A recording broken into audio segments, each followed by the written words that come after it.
It is my great pleasure to convene us this morning, and I want to do that in the time-honored tradition of BCRW by saying a few words that you've heard before with a little bit of a twist, and that those few words, or that very, very famous sentence that I get a chance to inhabit now is, my name is Tina Campt, and I am the incoming director of the Barnard Center for Research on Women.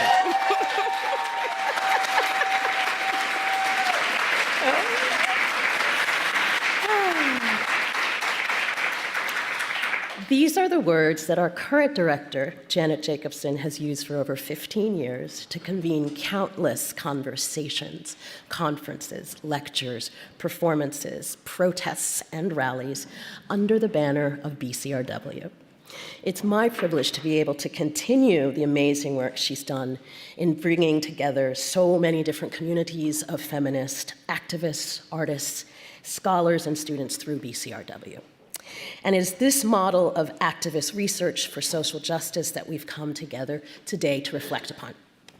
I am thrilled to welcome you all to Barnard for the Why Sex, Why Gender conference, honoring the work of Janet Jakobsen. While Janet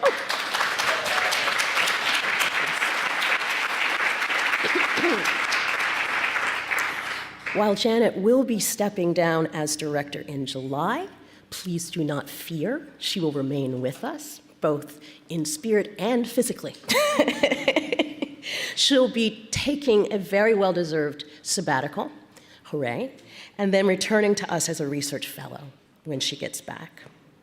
Many of the people that we have with us today who will be on the panels and speaking are people who have worked closely together with Janet to realize her vision for BCRW. And we are looking forward to being challenged and being inspired by their presentations. There are a number of different people and organizations that we need to thank for helping us to make this conference happen. Chief among them is the Overbrook Foundation, who supported us with a grant that allowed us to bring together so many people, so I want to acknowledge them first and very enthusiastically. I also would like to acknowledge Africana Studies for its contribution to the conference as well. And I want to recognize our amazing, amazing staff. Most of you know our amazing staff, but I need to acknowledge them right over there. They're sitting at that table. Che Gossett.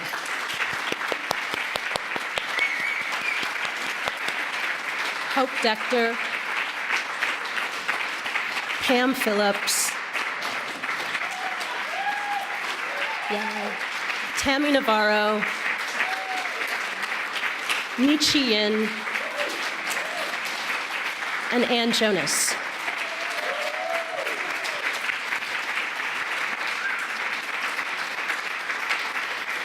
I need to acknowledge them because they have taught me so much in the last year that I've been shadowing Janet as co-director. I need to acknowledge them as well because we're losing two of them for very positive reasons. Nietzsche Yin and Ann Jonas are both going to be returning to graduate school in the fall, so this is our last conference with them, and we cherish them, and we really want to let them know how much we cherish them.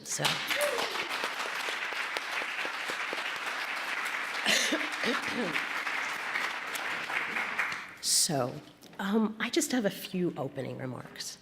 In thinking about this, our final conference at the center this year, I've been reflecting on what an extraordinary year it's actually been for me. In what I just said about having the incredible experience of working with this group of people as a team, and learning from Janet, what does it mean to work as a team with people who are not working for you, but working with you in a shared project that is bigger than the institution or the organization itself, that is in no way confined to that organization. But in addition to that incredibly exciting and satisfying project of trying to think about what the future of BCRW is, can be, will be, and all the possibilities that that raises, I've also been thinking about this conference specifically and the mandate that it gives us to consider an integrated approach to social justice. And thinking about what it means to take an integrated approach to social justice, I also cannot help but think about the profound backdrop against which this conference is also playing out. And all of us know what that is. It's this year, this extraordinary year, that's been the year of Ferguson. It's been the year of Staten Island. It's been the year of Baltimore. And I intentionally name those places and not the people whose lives were lost in those places, because these life-changing incidents were not simply about 3 individuals. The lives lost in these cities represent countless other lives lost, but overlooked lives. And it's against this backdrop that we also have to consider the questions posed by the conference. What does it mean to address seemingly disparate issues of social justice in conjunction?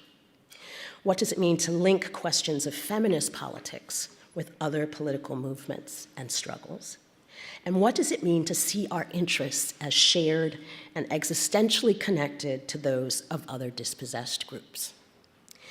These 3 questions bring me straight full circle back around to the work of the person that we're honoring today. In the introduction to her book, Working Alliances and the Politics of Difference, Janet Jakobsen posed a parallel and equally urgent question. Quote, how do alliances work? The challenges of alliance politics can be more usefully addressed, however, by focusing on the activities and processes of alliance building, thus reversing the question of how do alliances work to how do we work in, with, through alliances. The answer to these questions about how do we work in, with, through alliances is written in between and all over and throughout the interstices of the description of this conference. Janet's question of how do we work in, with, and through alliances is a call for what I like to think of as a feminist politics of conjunction. It's a politics that conjoins questions of gender justice with broader, deeper, and wider demands for social justice. It's a commitment to what Janet has also described in her other writings as her method, a method she identifies as, quote, a commitment to the space in between that holds together ethics and politics. Janet's feminist politics of conjunction, similarly brings together and conjoins multiple struggles for justice by addressing the ways in which injustice impinges upon the life circumstances of many different communities. And it plots our collective possibilities for survival in the face of these circumstances. Her feminist politics of conjunction is focused on the practice of creating a future in which we are all able to inhabit different types of lives that matter.